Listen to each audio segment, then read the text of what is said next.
Bismillahirrahmanirrahim. Alhamdulillah Rabbil Alameen. Assalatu salam ala Rasulillahi sallallahu alayhi wa sallam. Halin salam bikum ikwanina wa watina. Assalamu alaikum rahmatullahi wa barakatuh. Yeah, my brothers and sisters. This has been a short notice, I know.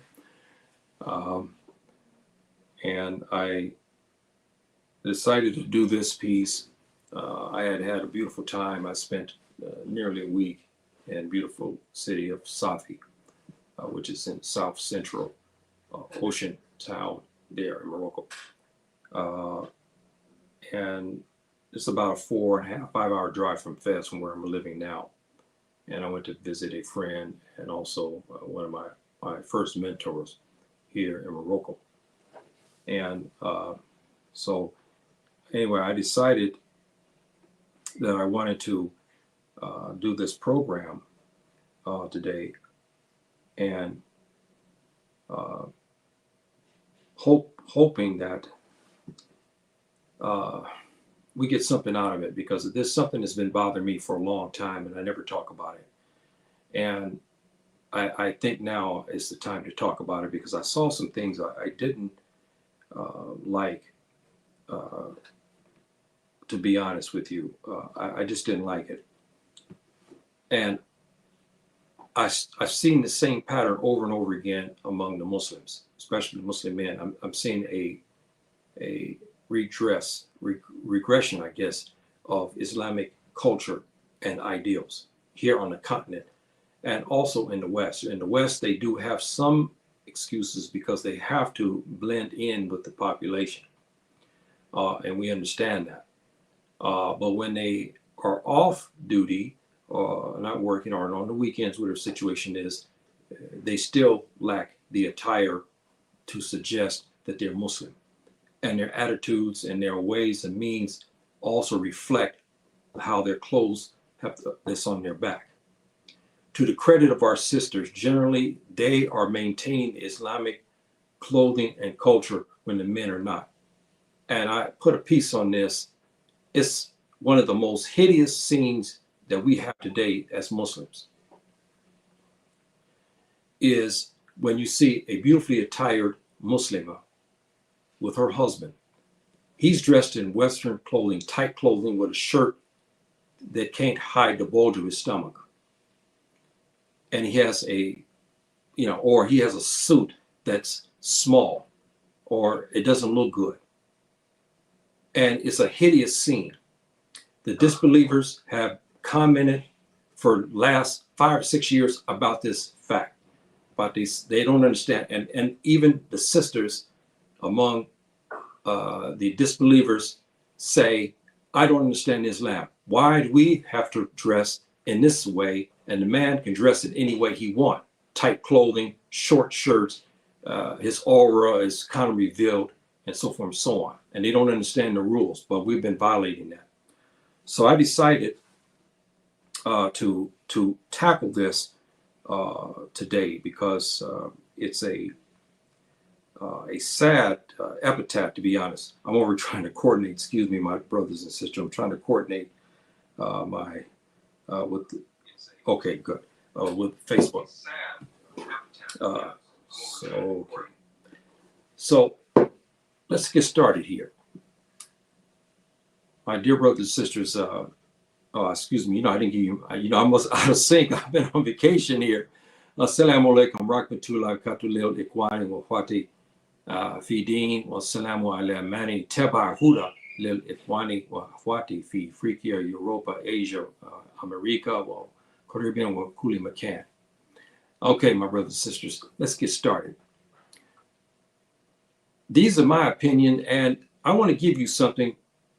So I want you to think about this. Keep this open mind, brothers and sisters.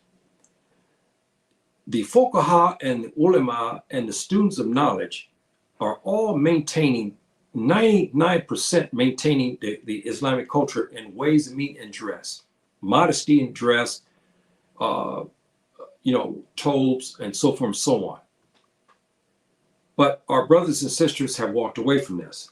Now, we do have scholars and so forth are starting to get away from that. And again, when they appear on TV, you look at their clothing, they got a big old tie. It doesn't look good, because they're not used to wearing suits. And so I asked the question to myself, who are they trying to impress? And so, and you look at somebody like Sheikh Yusuf Kawadawi, who just passed away, rahimahullah. He wore Islamic attire. Now, what are we talking about Islamic attire? We're talking about clothing that does not reveal, I'm talking for men now, I'm not talking about the sisters, that does not reveal our aura, to who is modestly. Now, you can wear Western clothing that's modest, but how good does it look? How good does it look? And is it really Islamic attire? You have logos on your shirt, and there's been fatwas issued by our scholars talking about you stop that, wearing Nike and all these other things like this. There's no justification for these type of things. We know that the underwear we wear and the socks, we have no control of that because we're not manufacturing them. We're a weak state. So we have to buy what the non-Muslims make. But you cover that up.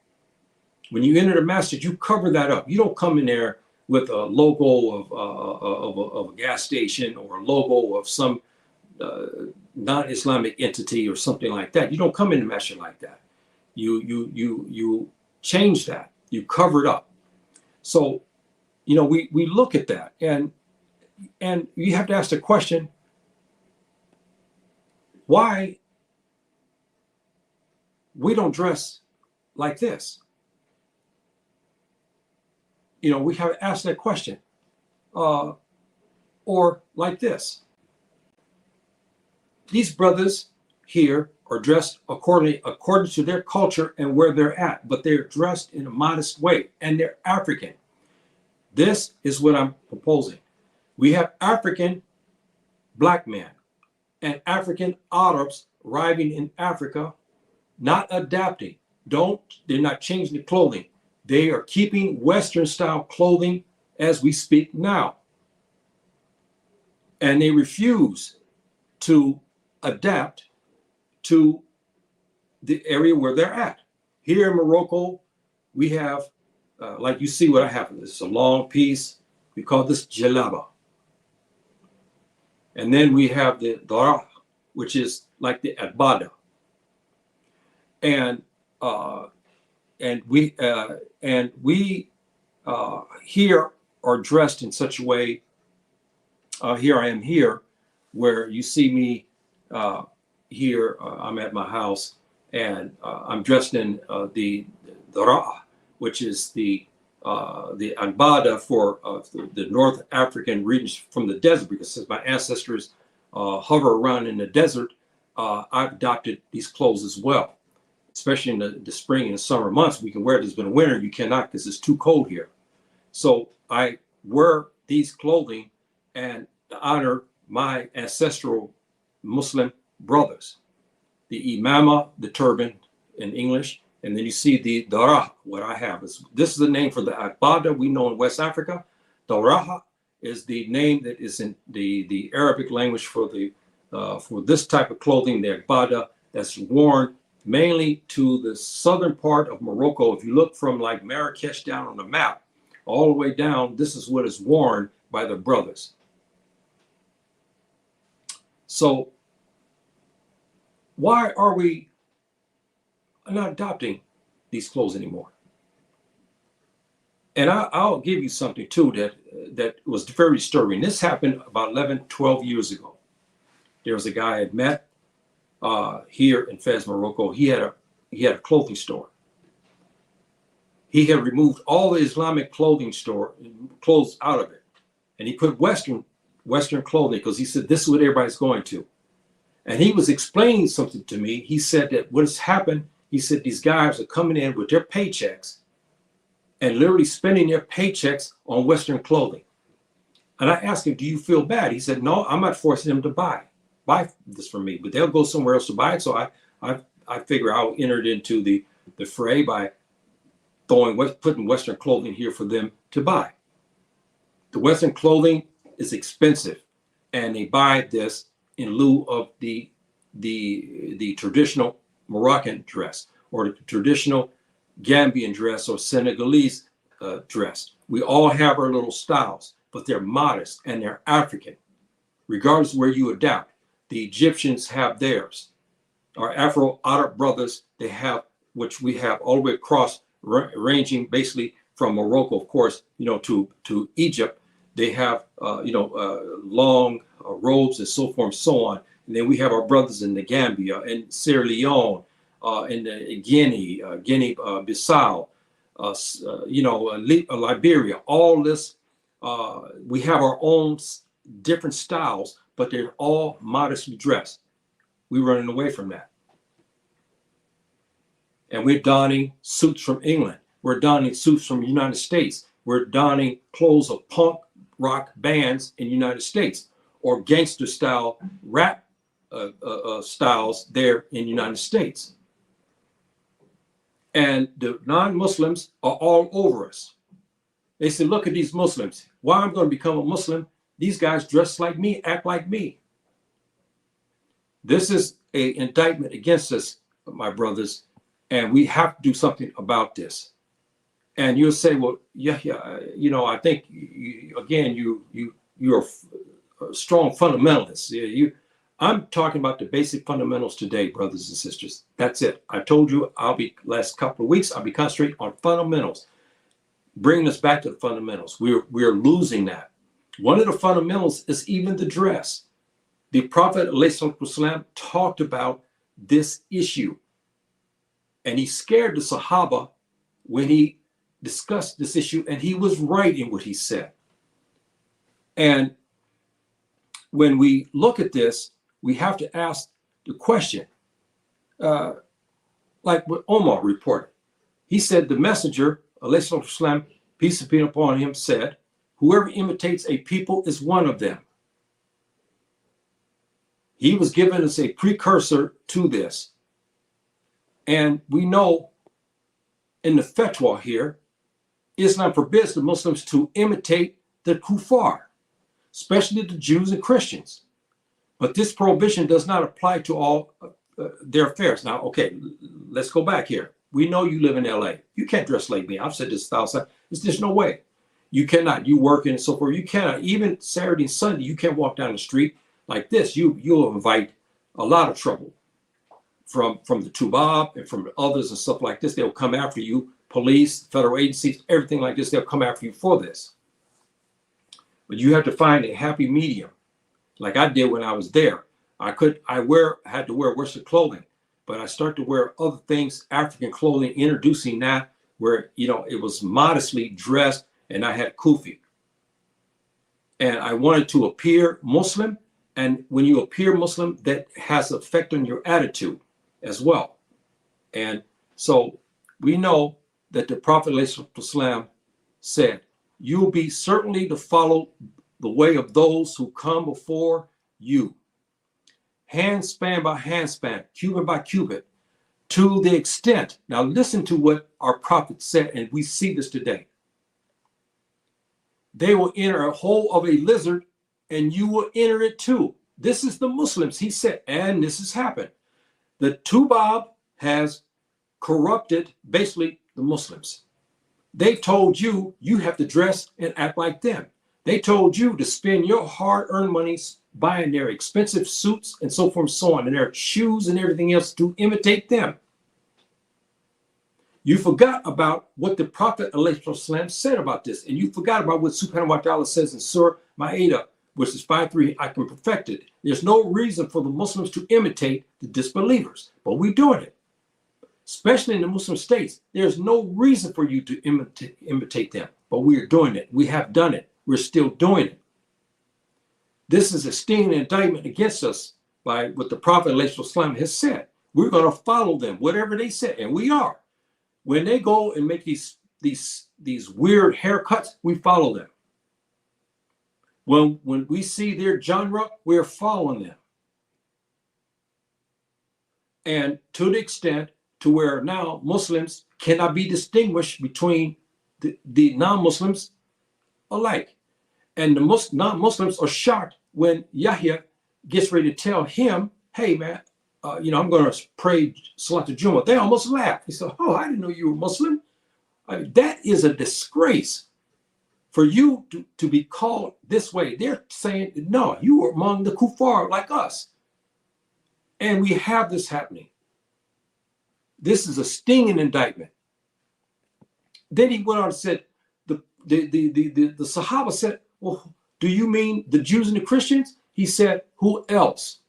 This is authentic hadith. He predicted in these times that the Muslims will imitate the Jews and the Christians. And do we have that? Yes. We have a far-ranging that.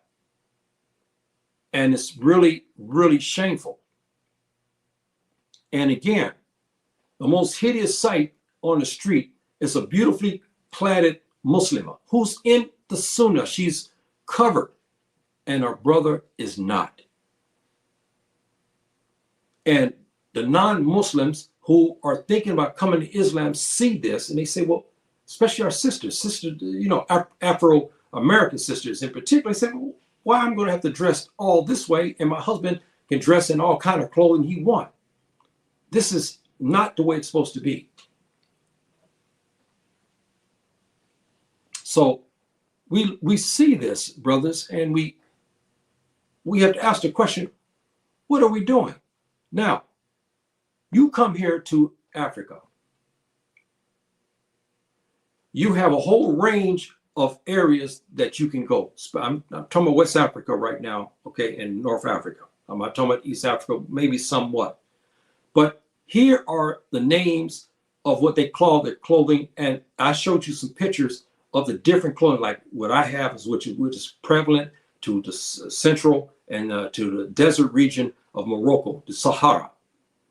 And you have the Ibadas from West Africa, from the Gambia, from Sierra Leone, and so forth and so on. We have the dress. We have the beautiful clothing. And yet our Black African Muslim brothers and Afro-Arab Muslim brothers are entering Africa in the jeans and shirts and so forth and so on of the disbelievers and imitating them, and then coming here and still to imitate them when they come here to Maghreb, they come here to Senegal or go to the Gambia, or they enter into Sierra Leone, or they go into Egypt or Libya or Algeria or Mauritania. They still carry on the ways of the Tubab. And I ask you today, where is this authority? Where is this authority coming from for you to imitate them? When you know the Prophet ﷺ issued a fatwa and it's binding on you and me today, you must not imitate them. And there's other hadiths that the Prophet ﷺ has also talked about not imitating them in clothing. So the African black man, the African Arab, why have you abandoned the Islamic culture and dress? We have beautiful clothes, far more beautiful than those clothes that you wear in LA or New York City or in New Orleans or in Mississippi or in Florida or in Paris or in Brixton there in England. We have far more beautiful clothing than they do, and they're Islamically sound. Now, I'm not saying that you have to have that. If you're in China and Japan have they have for centuries have modest clothing, traditional clothing that is compliant with Islamic ideals. The Americans and the Europeans, they have somewhat, but they don't look good on us per se. They don't look good on us. And excuse me, my brothers and sisters, I just got a note here from somebody told me that I'm not on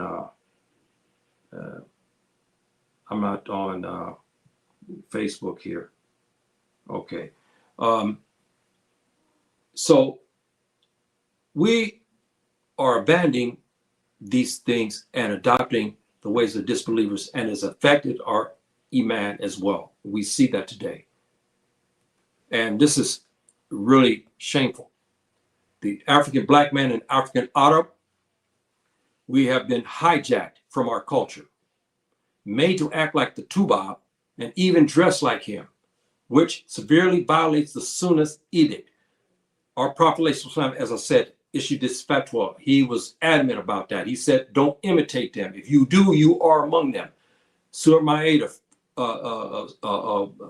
Hayya 51, the verse 51. What did Subhannah wa ta'ala say? Don't imitate them, or you are among them. Many of us say, they laugh at that and say, you know, I don't care. I like wearing the jeans of this and that. I like to do this. I like to do that. And they come to the masjid even in this way. In my eyes, brothers and sisters, me personally, I believe this is the desecration. Because the masjid is a place where we honor Subhanahu wa ta'ala. And he wants us modestly dressed. How can me and you ask our sisters, our wives, and our daughters to dress modestly when we don't? It's hypocrisy. And the disbelievers are all over on us about this. It's a calling card for them not to come to Islam because they see the hypocrisy. They say, oh, you make the woman dress in all this type of clothing and you don't have to do this. This is a stinging indictment against us. We must do something, brothers and sisters, to come back to claim the Islamic culture. You come into Africa, you act like an African Muslim. You don't act like you there in LA. You come and you act like you're African Muslim because that's what you are, irrespective if you were over there and born in Texas. This is what I'm saying. There's other students of knowledge, scholars who are also harping about the same thing I'm talking about. They're tired of seeing this, especially coming in the masjid. The guy comes in and his pants, his shirt, and you ask, where's he been? Why is he coming to the masjid like this? Not that indoctrinate ways and manners of dress and attitudes to take away from your Islam. It does. The two Bob governments know this. This is why they stress their ways and means in their clothing, because they know that the minute you begin to adopt what they tell you to adopt, you'll begin to walk away from Islam. And we have that today. But when you adopt the African, you come here to Africa and you go back to your original sources and you begin to act like an African Muslim. By the clothing and attitude, it has an effect on your Islam because now you feel like a Muslim. How many Afro-Arabs, how many Black African Muslims come into Africa and they say, you know what? When I came back and put my agbada back on, I put on my turban, I put on my kufi, I put on my darah from Al-Maghrib, I felt relieved. I felt renewed. Because it does have effect. And when you step and walk down the street, you feel like an African Muslim. You're in compliance with the order of the Prophet. You're in compliance with the order of Subhanahu wa ta'ala. When the African Muslim man and the African Arab return their real unadulterated ways and manners and dress, you will act and appear to be Muslim. Nobody can question you. Even the Tubab tourists, they'll come and they know that you are Muslim. I've had this, and it's not funny. It's not really funny, but in some ways it is. I was in Old Town Medina here in Fez. Fez is a wonderful city, beautiful city. I mean, the historics behind it is off the charts. And I hope to do some filming of things so you guys can see this. And you go to the old Medina. And one day I ran into two Americans who were filming, and they were one of those small masjids inside the Medina. And I came up to them and I told them I was American. They didn't even know I was African American. They thought I was Moroccan until I started to speak to them. And they made a comment about the dress. They said, I want to film and take pictures of real Muslims. This is what he said to me, because everybody was dressed like them. They were having a hard time making a film. They were doing some short little thing, and they wanted to find African Muslims. I told them, you're not going to find it here. It's very difficult. You got to go to certain masjids where they dress in traditional dress, and then that way you can film that. You see, that was an indictment on us, because here they're trying to pick Muslims. And they said they were looking for the real Muslims because everybody's dressed like them. That's an indictment coming from disbelievers. They said that about the Muslims.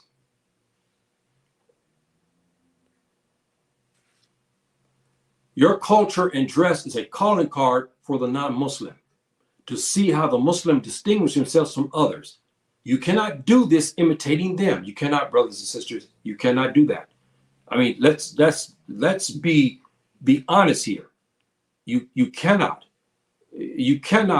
say, here's an African brother here. Okay, he's from the Sahara. He's in his traditional clothing. He's acting according because he's in modest dress. This is our clothes. We're Africans. We are Africans. We're not Tubab. We are Africans. We're not Tubab. So he's dressing according to where he lives, modestly. And this is what, again, a calling card, because we dress. And you will notice something. Many of the tourists, Tubab tourists, they'll come and they buy these clothes. Here's what's funny. They buy these clothes and they begin to try to wear them. Whereas the African black man out of LA arrives here. The Afro-Arab, who was born in the United States as well, they come. They don't buy these clothes. They go and continue to buy other clothes. Instead of these clothes here, they're here in Al Maghrib in vacation. They go to spend it, they go find a store where they can buy t-shirts and so forth, and they buy that. They don't buy this. This is horrible. This is horrible, brothers and sisters. And I'm being harsh about this because I am wholeheartedly believe that our Islamic culture, African culture, is taking a back seat. And I say again, we are Muslims. African Muslims, we're not Tubab. We have our own culture and dress here. So when you come here, you re-adopt that, and you'll feel the freedom that you get from it. Yes, when you go back to LA, yes, we know that you dress in your Armani suits. We understand. We understand you have to do this. But you honor your Islamic culture when you come into Africa to go back and to re-adopt these clothes. You're going to ask my wife this question.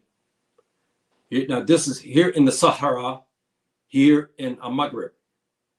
This is the kind of clothes I wear too, because this is where the bulk of my ancestry on my mother's side, they came from this region. So I wear the clothes like this as well. I love these clothes because they're part of my ancestry. And so, again, brothers and sisters, you see this. Why are you ashamed to wear this? You come here to Africa, why are you ashamed to wear this? You should not be. Now, excuse me, I got some comments here. The black man in America is Bani Israel. Yes,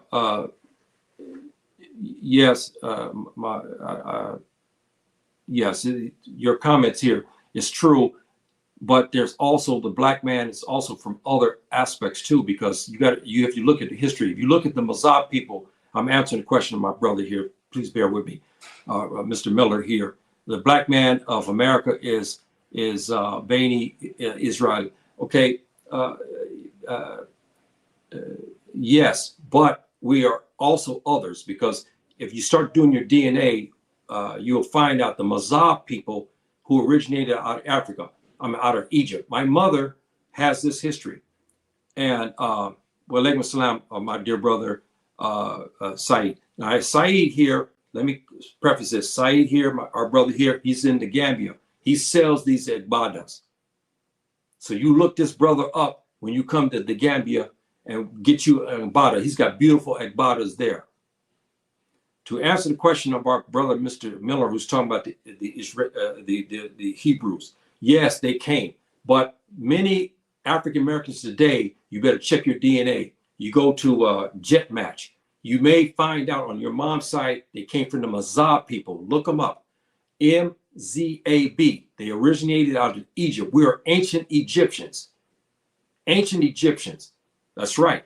And we came across the North Africa, and we also came down, became the Fulani, and we became many other ethnic groups. This is true. Also, the Hebrews also left out of Africa, and many went into North Africa, and they went across to West Africa. This is true as well. So yes, we have brothers who are Hebrew, in ancestry. But we also have brothers who are Mazab people as well. That's my heritage coming out of Egypt. That's why I know one sister. I told her, please talk to my brothers in the Said area of southern part of Egypt, because my ancestry is from there, and I look like them anyway, and they look like us. And so, I was teasing her, please talk to them, give them my salam. And how you doing, my dear brother Bilal?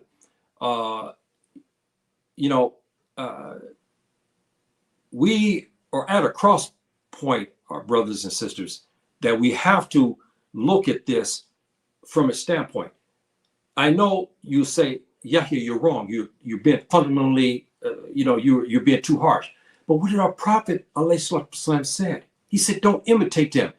Even if you look at the hadiths in clothing, we must get away from that.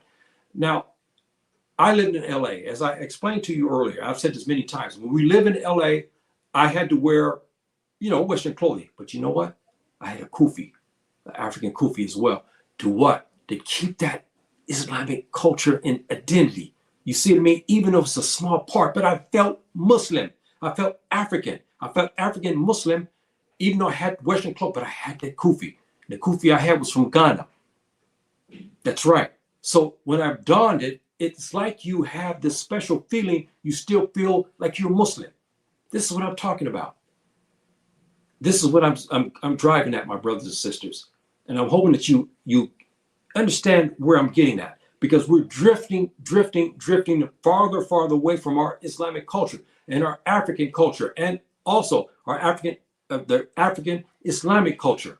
If you look at the Muslims before the colonial period came in, how did they dress? The brothers dressed in agbadas and everything else in West Africa, and also East Africa. And in the South, they wore traditional clothing. In North Africa, they wore traditional clothing with turbans and so forth. Our brothers in Mali and Mauritania, they wore turbans. They wore kufis. They wore the was what they call the agbadas. They wore that. And then as the colonials came in, their way began to settle and slowly begin to erode our African culture and our dress, made us feel ashamed of being African. We said, no, we must imitate the Frenchmen. So we buy their clothes and begin to act like them. We start to act like the Americans. And look at us today. The disbelievers have a hard time distinguishing us between them. But the students of knowledge and our fuqaha and ulama, they're still today continuing that modest dress, because we're going by the sunnah of our Prophet ﷺ said, don't imitate them in ways, means, and in dress. This is why we still continue to dress. Yes, I take a lot of heat. A lot of times, even my brothers here, they'll get mad at me and say, well, why don't you lived in America. Why don't you go back to Armani suits? Why don't you do this and that? I refuse that. You can ask my wife. I told her when I came here, I said, I will not don those clothes no more unless I have to go back to America. Of course, I don't want to draw, a lot of different problems. So I had to wear clothing to adapt. But I would still wear kufi. I'm not going to leave something. I got to keep something African Muslim in me. I have to wear the kufi. So this is what I'm talking about. And our brother said here, Mr. Miller, yes, Islam is a way of life. And it is a way of life, but it comes with many things. And one of the things that is destroying us is the clothing. Look at us today. Look at us today. Be honest, brothers.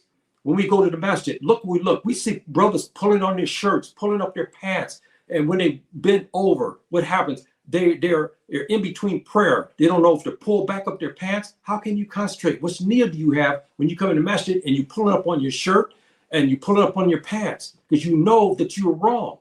Because the Western clothing is not made for you, brother. My African black brothers and African Arabs, it's not made for you. And when you come to the masjid, it's not designed for that. Your aura is exposed. You are desecrating the masjid and you're shaming your brothers who have to look at you when you bend over, right? You think about that. So we have to look at that from the standpoint from what it is. So hopefully, brothers, I get you to think. This is something that's been bothering me for many years. And now I'm talking about it because I saw something when I was on my vacation in Sofia. I couldn't stand it no more. I said, no, I'm going to talk about this when I come home. I'm going to talk about this, and I'm going to lay it out. And I'm going to tell you right now, when you go back and look at the pictures of our ancestral brothers, look at them when they were made to wear Western suits and clothing. They look foolish, as we still do today. We cannot. Now, let me say something. The best dressed man in America is the black man. Okay? I know this. Okay? We wear the suits very well because we've been there 400, 500 years. But we look better when we don on our agbadas and we have our kufi. We look good, brothers. I mean, we look good. And you ask the sisters when we have these beautiful agbadas on and our kufi, we look good. Especially West Africa, we have the walking cane to go with that too. We look good. You look at the brothers from North Africa who from the desert, when they beautiful flowing, and when the wind blows, you see the robes flow with the wind. These are beautiful clothes. They're by design. And it's ours. It's ours. Why do we have to adopt to something else? The fatwas that have been issued by the ulama fuqaha said, why do we have to imitate them? This is what they've said. This is what our scholars have said. There's no reason for us to imitate them. And we're doing it. And we should leave that, go back to the fundamentals, as I've been harping, fundamentals of establishing salat inside the house, the fundamentals of establishing salat in the masjid, the fundamentals when you inside the masjid, what you say, what you do, and what you don't do, the fundamentals. I've been stressing this, the fundamentals, going back to the fundamentals. And one of the fundamentals is the Islamic culture and dress. Africans, Black Africans, Afro-Arabs, this is directed at you. And so we have to return. We have to return to that way. Our brother here is sending a lot of mail, which I appreciate that. I'm hoping I'm making a point to you. Now, am I trying to get you to adopt my way? I have to present the case according to our ancestor African Muslim brothers, which we have proof, but we have the proof from the Quran, okay? And we have the proof from the Sunnah of our Prophet, ﷺ. We have this proof. We have that. So we have to go by that. Now, the Muslim African black man and accepts the Sunnah, adopts modesty in dress. This will translate into a strong and more forceful faith. You know what? When I came here to Africa, and I told my wife, I said, hey, I can't wait to throw this. I use the bad words where I shouldn't as a Muslim, but I said something back in the hood, like the way we said in the hood. I can't wait to throw this, off me. And I did. And I felt when I came here, I began to put on the ganduras and and so forth, okay? And the jalaba. And now I knew I was a Muslim, African Muslim, because I felt this. I was no longer an American. And it translated. Subhanahu wa ta'ala say I was trying to be modest in my dress and try to adhere to the Sunnah. And he rewarded me. Alhamdulillah Rabbil Alameen. He rewarded me for this. We got to return. We're being punished by Subhanahu wa ta'ala because we look at the Prophet, he gave that stinging hadith that we will imitate the kuffar and we should not be doing it. And we're being punished for it. We're being punished for this, brothers and sisters. And we're going to have to return. We must return back to what our original sources are here on the continent. We got beautiful clothing. I mean, brothers, we got clothing that are, it fits us. It's for the climate. We look good in it. It's ours. It's ours. It's not given to us by the Tubab. This is our culture. This is our dress. This is our way of life. This is our African Muslim way of life. It's ours, brothers. Why don't you continue? Why don't you go back to that? This is ours. We're not adopting anything from anybody. Why should we? Look at this brother here.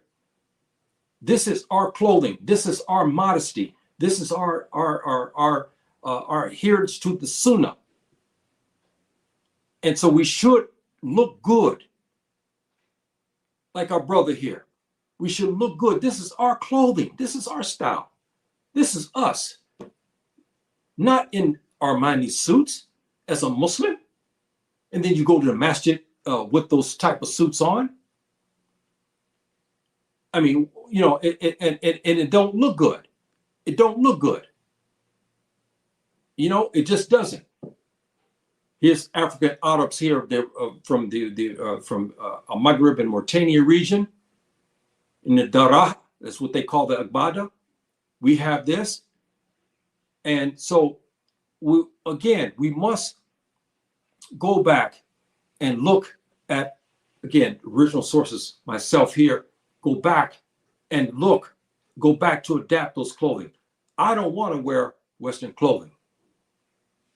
I don't want to imitate the Tubab. I don't want to imitate the disbelievers. I walk out of my place. This is my house over here where I live here. I'm on the second floor now and the balcony here. And hey, I don't want to imitate them at all. This is not a racial thing because there are Western clothing that you can adapt that does fit this when you wear bigger clothing and modesty and so forth and so on. But I'm talking about when you come to the African continent, you don't need to don that. You have clothes like this you can don for that modesty, and you blend into your culture and Islamic culture, and it's approved. You don't have to worry when you go to the masjid if your aura is showing. You are conservatively dressed. You are pleasing Subhannah wa ta'ala. You have pleased the Prophet ﷺ. You've obeyed the Prophet ﷺ, not adopting the disbelievers in their ways and means and their clothing. And this is a simple fact that we can't get around. We have to be honest. We have to be forthright in what we say here. Since both the African black man and African Arab adopted the Tubab dress and mannerisms, his hairstyles, his ungratefulness. Ungratefulness is to Subhanahu wa ta'ala. Why is it? Let's look at this. Why is it only a very small percentage of the Tubab in America and in Europe? Now, we're not talking about the indigenous populations of East Africa. They've been Muslims for centuries upon, like in Russia and Dagestan. There's Azerbaijan. There's many different places where they've been Muslims for centuries and fought in jihad. We're not in Chechnya. We're not talking about our brothers there. We're talking about the common Christian, so-called Christian Tubab. They have a hard time making prostration. They don't want to because they believe that they are sitting on top of the earth and they are in power. So why should they humble themselves towards Subhanahu wa ta'ala? We have adopted this ungratefulness and we're going to be punished for it. We have been troubled. We have been. As I said before, go think about this, brothers. We got Salat al-Jumu'ah tomorrow.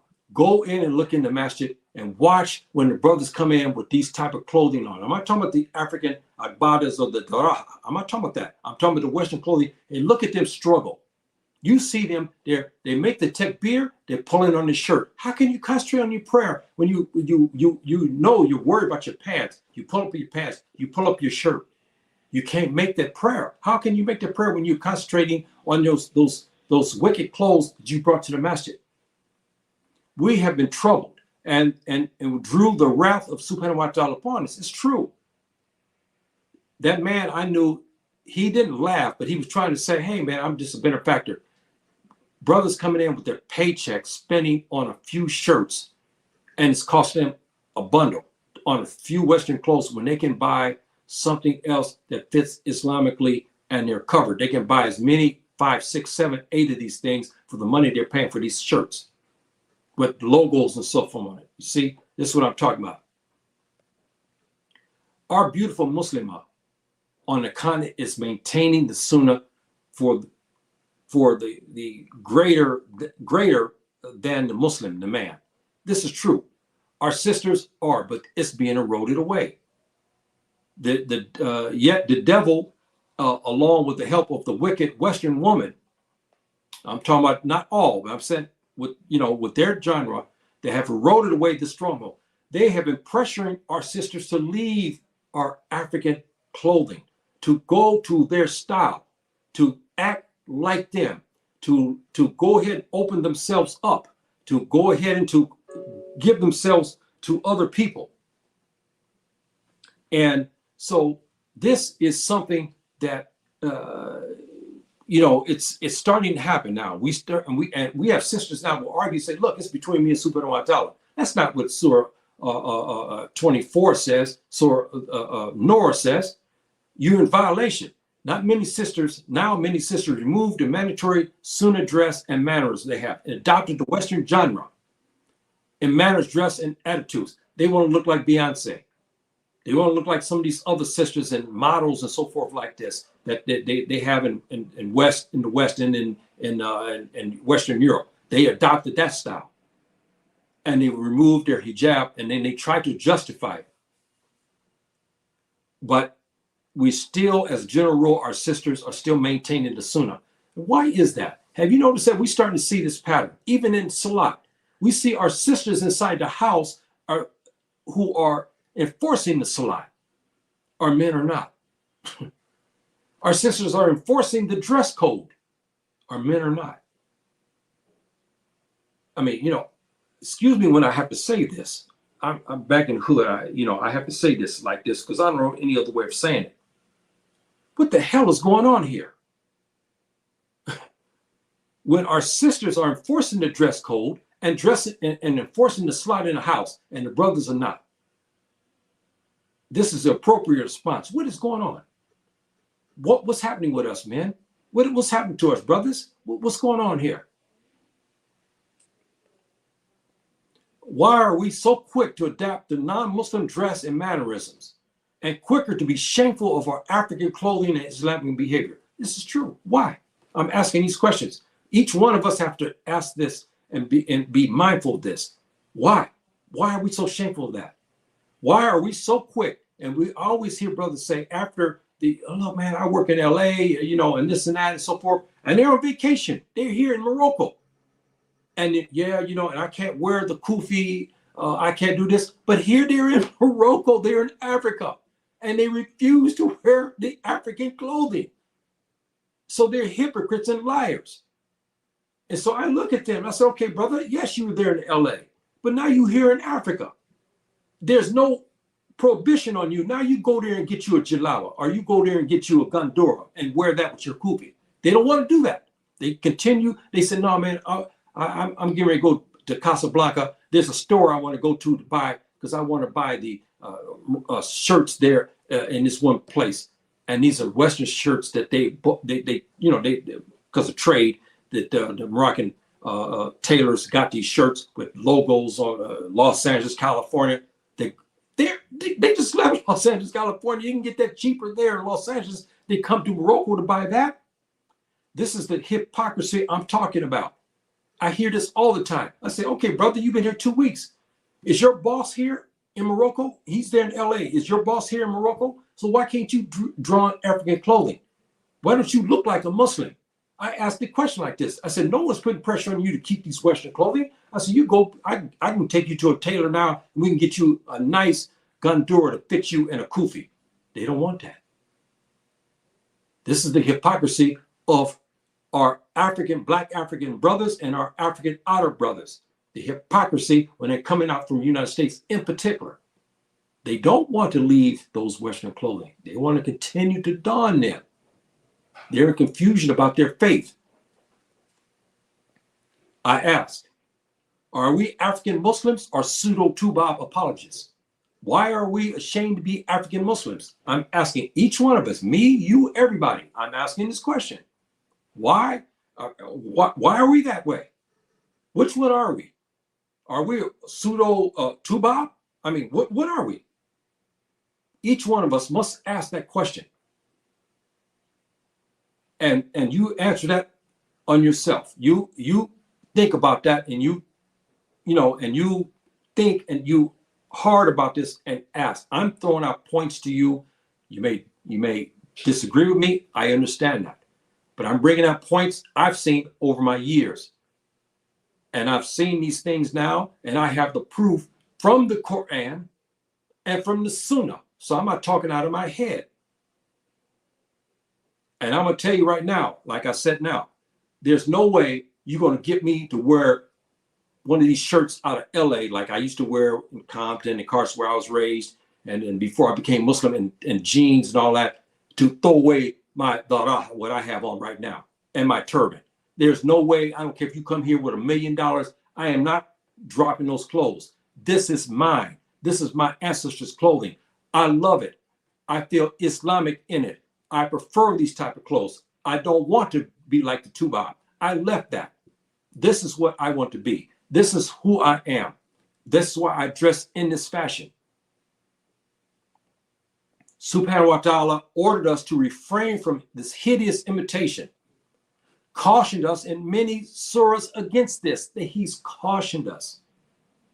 We have to be mindful of that, brothers. Please go back to the fundamentals and look at what I'm saying. And try to figure out, you're back in LA. That's what I did. I prayed on this. I had to wear suits and certain clothing and nice pants and shirts to work because I was still Muslim, but I had about 1 year retired. But I kept my kufi. I kept my kufi. I wore beautiful kufis so that way I can keep my Islamic identity. That's a compromise that you may have to adopt. So this is a hard-hitting episode. I know this, brothers. Okay, I understand that. And I'm just getting you to think because I want you to ponder this little lesson here. And I'm just about ready to close here. We're very close here to Salat al-Maghrib. And I had this on my mind for many years, and I decided now to do it. And I'm hoping I didn't anger anybody because I try to bring the proofs, which I did today, but I'm also speaking from my heart. And I am not going to apologize to nobody to be ashamed of what I am. I will not. I'm a Muslim, and I'm an African Muslim, and I'm proud of that. And there's nobody that can come to me, no Tubab is going to make me act like him and don his clothing. Even though, yes, we have to buy their underclothing because we don't make that, and so forth and so on. Yes, we have to, because we have to have other clothing on, and so forth and so on. Okay, yes, I have that, but it's covered. But their outer dress, I ain't adopting their outer dress. I will not. And it's not a thing of racism because it doesn't fit the Sunnah. And I don't want to imitate them. So this is my opinion, but we have many scholars and students now who agree with me. Many may not be able to do what I'm saying now, but they do in earnest in the darkness say, yes, I want this, but I can't do it because of certain circumstances. We get that. I understand that. And we each one we have to be accountable. Subhanahu wa ta'ala will look into our heart and examine it to see the right, what? Niyyah. Okay, remember niyyah. The right intention. Did we have the right intention? This will be examined. So each one of us have to look at this and we have to ask the question, okay, how are we going to answer to the angels in the cover? How are we going to do this if we die in a state of looking like disbelievers? How are we going to answer those questions when we're questioned about when you went to the masjid? Yeah. Why did you have these type of clothes on? How am I going to justify that? See, so there's a lot of things here that play into this. But I give you this, my brothers and sisters, for food of thought because I'm returning back to the fundamentals. And one of the fundamentals we have lost is this.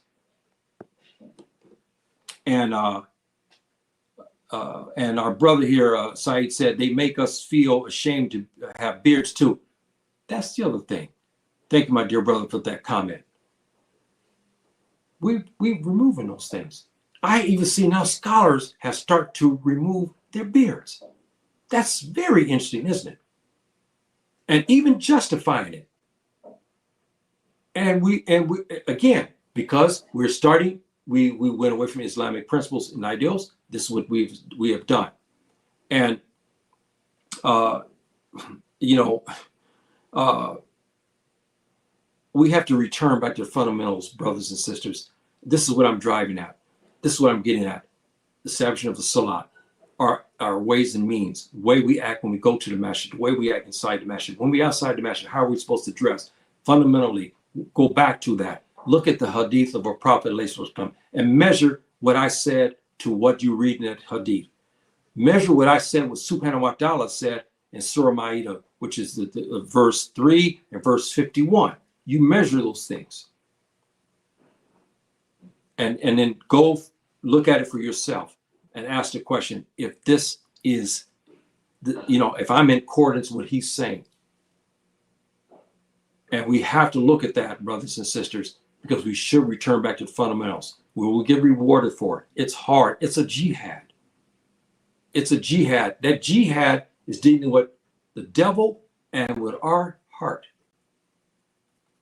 Which one is winning? Is he? Because he's sending the minions to come after us. So we have to look at that. And I say to you, return back to the Sunnah. Return back to that. Even in its basic, fundamental form, you'll get rewarded for it, brothers. And I'm telling you, this is a crucial time for us. And I'm hoping that we do this. Our brother here, Sukai, said here, Assalamu alaikum, my dear brother. People follow their leaders and follow leaders in many countries have adopted Western cultures until their indigenous institutions, mostly former, these leaders are mostly installed by the, this is a true fact. We know this is a very, very true fact. We understand that this is true, and we were following their lead. We are following their lead. And like our brother here said here, they make us feel ashamed to wear modest African clothing.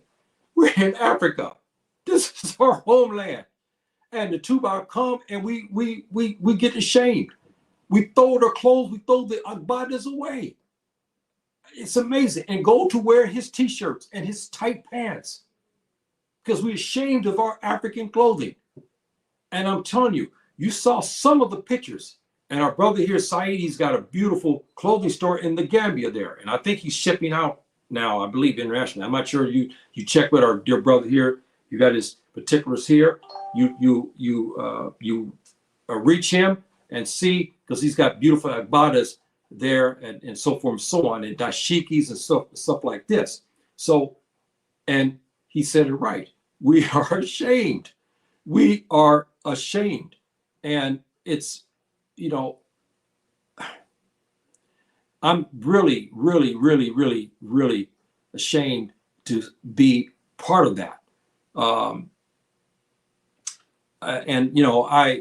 brother here says, what is the Hebrew man, woman, child culture?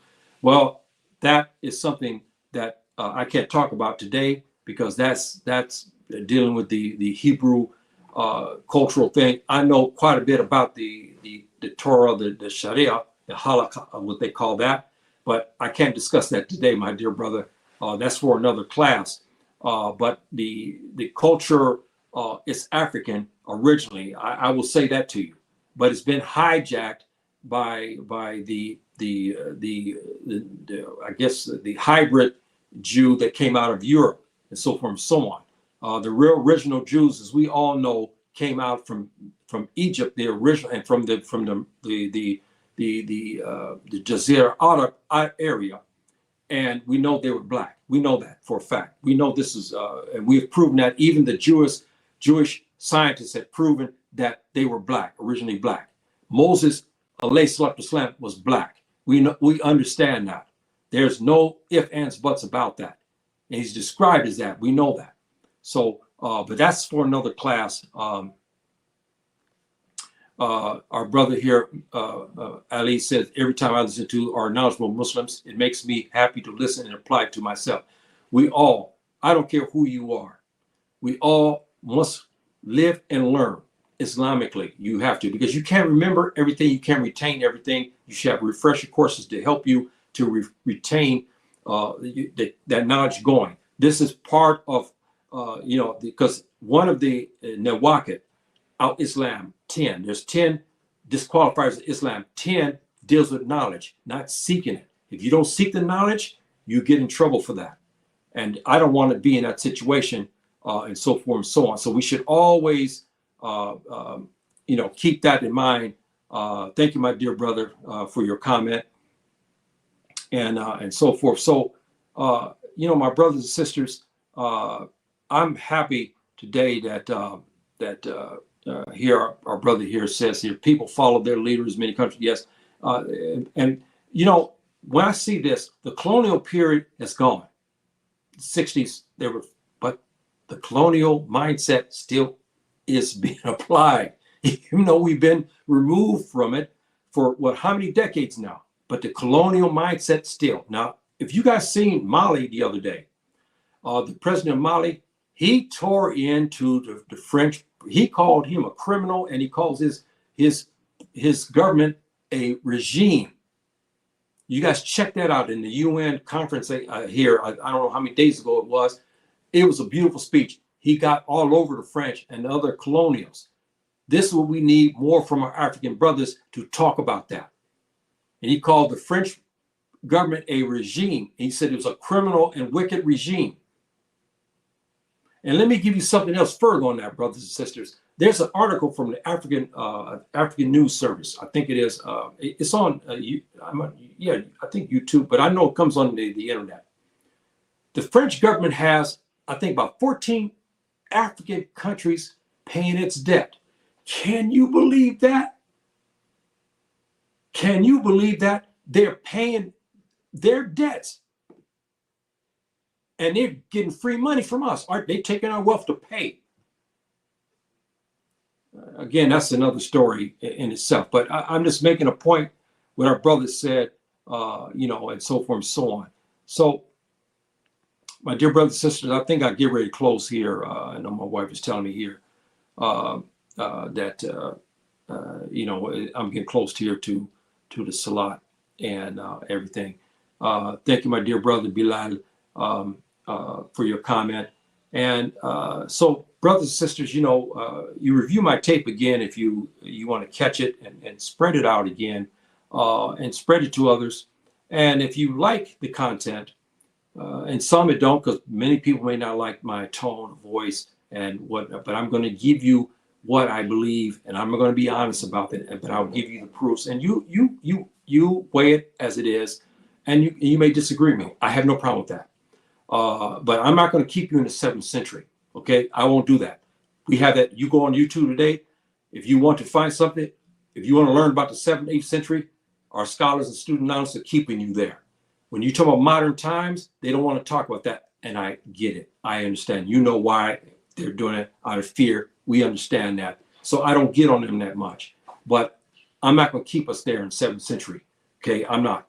I'm giving you something in modern times to help you. I'll bring the 7th century as the proof, but I'll give you modern times, and then we weigh that and we see how we can make this compromise, because we don't live 1400 years ago, but we have to compromise, and we have ijtihad from our scholars who made judgments about the same things that we're talking about today.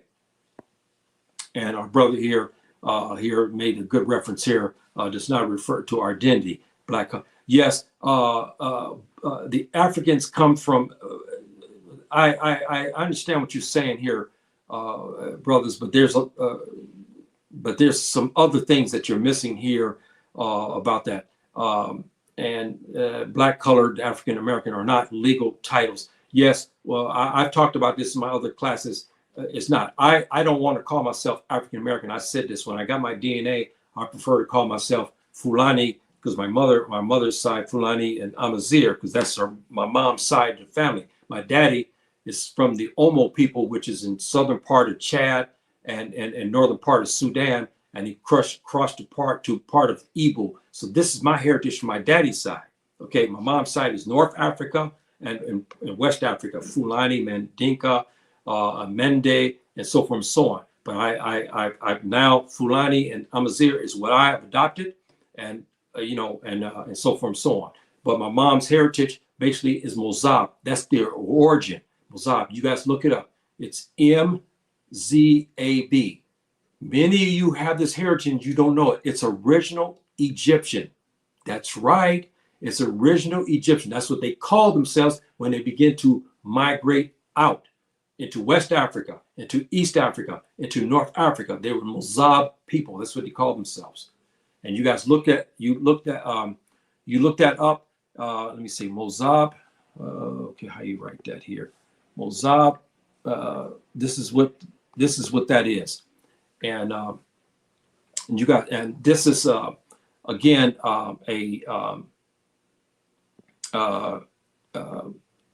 history lesson to a degree, but Mozab people are still here in Morocco as we speak today. So my brothers and sisters, I'm gonna have to close here because my wife, she's okay. We just passed selected my group.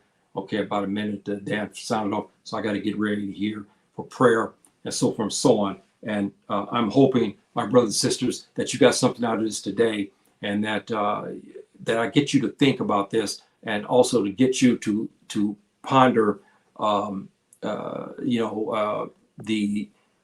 heritage, and stop be ashamed from that, and to adopt it again. When you come here to Africa, please put on the clothing of your ancestors. You'll see the big difference in your attitude. You're here now. You're not in LA, so you don the African Islamic clothing.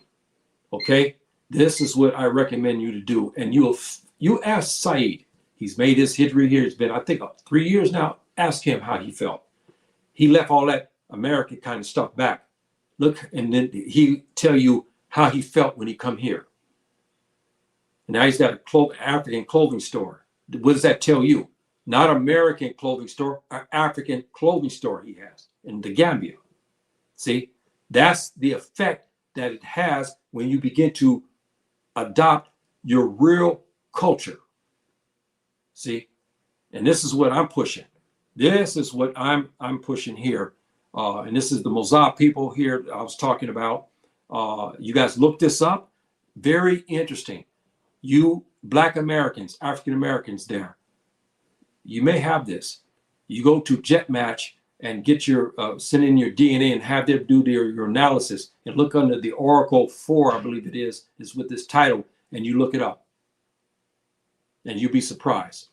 Your mother may have this Mozab. And if it is, she's original Egyptian. Original Egyptian. That's right.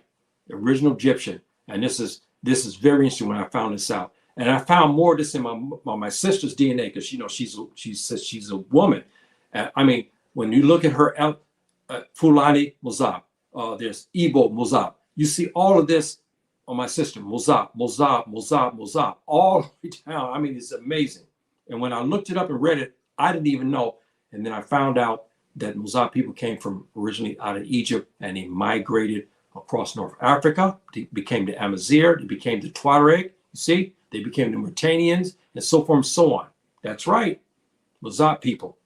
And I'm proud of that heritage, very, very proud of that heritage. And I'm proud of my Sudani heritage as well, and my Igbo heritage.